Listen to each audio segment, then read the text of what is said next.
Kaleshwaram commission ముందు 101వ సాక్షిగా ఇవాళ నా స్టేట్మెంట్ తీసుకోవడం జరిగింది. 16 పేజీల అఫిడవిట్ ఆగస్టు నెలలో దాన్ని సబ్మిట్ చేయడం జరిగింది. అందులో 17 అంశాల గురించి నేను మెన్షన్ చేయడం జరిగింది. వారు అడిగిన మొదటి ప్రశ్న, తుమ్మిడిహట్టి నుంచి కాళేశ్వరంకు ఎందుకు సైట్ మార్చాల్సి వచ్చింది, దాన్ని మీరు సమర్థిస్తున్నారా అని అడిగారు. సో నేను అది ఒకటే మాకు ఆధారము. ఎందుకంటే తుమ్మిడిహట్టి బ్యారేజ్ వద్ద అనేక సమస్యలు వచ్చాయి. మొదటి సమస్య నీటి లభ్యత లేదు అక్కడ.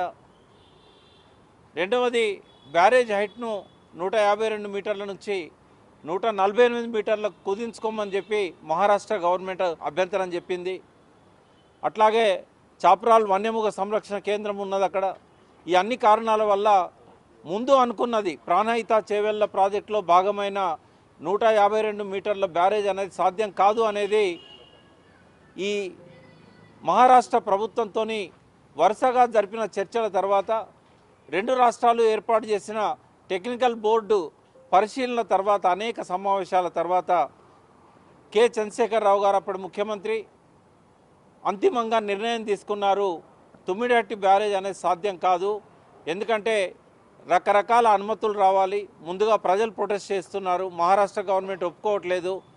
గత 50 సంవత్సరాల నుంచి కూడా సమైక్య రాష్ట్రంలో ఈ అంతర్రాష్ట్ర వివాదాలలోనే చాలా ప్రాజెక్టులు ఆలస్యం కావడం కానీ నిలిచిపోవడం కానీ జరిగింది.